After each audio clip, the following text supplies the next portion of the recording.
सुशील चौगुले, माहिती अधिकार महासंघ महाराष्ट्र राज्य सावंतवाडी तालुका प्रमुख यासाठी मी काम करतो RTI कार्यकर्ता म्हणून. आणि मडुरा गाव मौजे मडुरा तालुका सावंतवाडी येथील 11,000 वोल्ट बेकायदेशीर जे पोल घातले गेले त्याच्यातील 2 पोल माझे मित्र प्रितेश गवंडी यांच्या गॅरेजवरून घालण्यात आले, त्यांच्या जीवितावर धोका निर्माण करून. त्यासंबंधी ते पोल काढण्यासाठी आम्ही आज 26 जानेवारीपासून इथे उपोषणाला बसलेलो आहोत.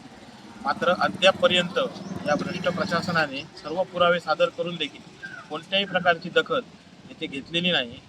वारंवार प्रशासनाचा पाठपुरावा करून देखील कोणत्याही प्रकारची कारवाई न झाल्यामुळे आज उपोषणाचा मार्ग 26 जानेवारी प्रजासत्ताक दिना दिवशी घेण्याचा मी निर्णय घेतला. आणि आज बरोबर 33 दिवस झाले भ्रष्ट प्रशासनाने कोणत्याही प्रकारचा या ठिकाणी पाठपुरावा किंवा इथे येऊन साधी माझी भेट पण घेतलेली नाही. त्यासंबंधी माझी विनंती आहे आपणास की या भ्रष्ट महावितरण तसेच भ्रष्ट जिल्हाधिकारी यांच्यावर तात्काळ कार्यवाही होण्यासाठी आपल्यामार्फत मी माझे निवेदन आपणास देत आहे.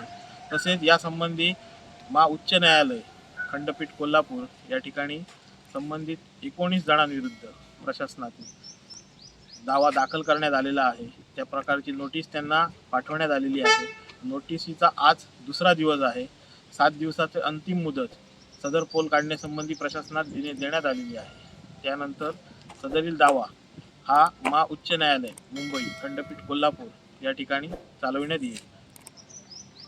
धन्यवाद.